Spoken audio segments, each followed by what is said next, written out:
Mom and the Greenhouse. Ethel Jacobs was just your average mid-American girl born in Peoria, Illinois, at the end of the Great Depression. She came from a large family of German immigrants and grew up a playful and adventurous girl. Living through the challenges and rigors of World War II changed her into an independent and thrifty woman who embraced each day with wonder and grace. Mom was in no hurry to marry, and instead devoted herself to helping the people of the community, especially those who had served in the wars and in the Korean conflict that followed. Through her local church, she developed a strong sense of moral justice and compassion, which led her to embrace diversity and also support the many refugees who moved to the Peoria area.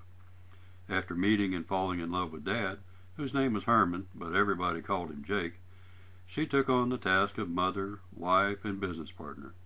Mom had a special relationship with Dad, and together they shared a love of dance. Mom loved being the belle of the ball, and together they made quite the pair. Now Dad had inherited the family greenhouse and was devoted to keeping it going. Mom loved flowers and plants, having helped grow the family garden during the war, but she deeply despised having to do all the extra manual labor associated with maintaining a greenhouse.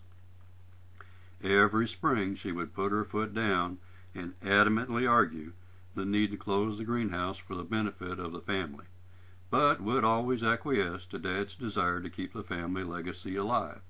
After all, Dad was known as the Geranium King of Peoria, and wasn't about to let his hard-earned reputation fade or let his devoted customers down. So year after year, Mom cheerfully waited on the customers and griped her way through the drudgery of cleaning pots with her recalcitrant daughters. That is, until Miss Norma showed up one day.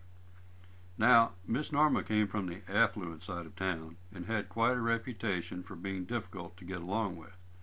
She was a short, heavy-set ball of fire who loved to make life difficult on others.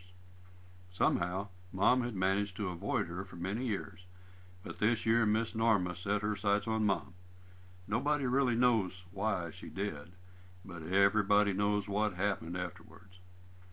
Miss Norma came strutting into the greenhouse one hot summer day and proceeded to amble around looking for the perfect flowers for her flower bed.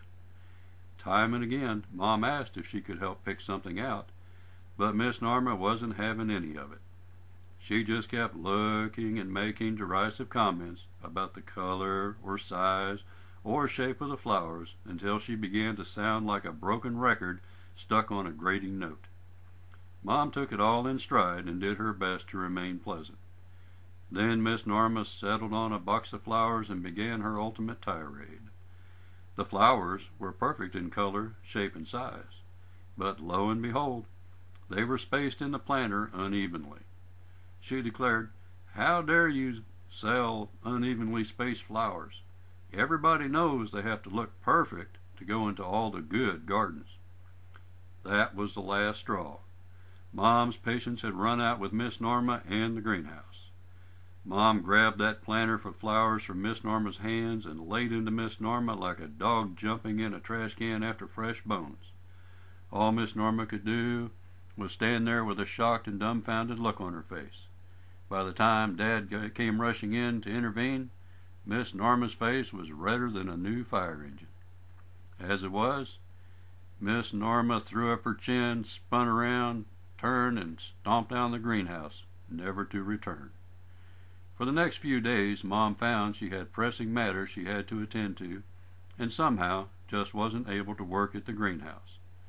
When it closed for that season, Dad and everyone else knew it was the last year she was going to help out.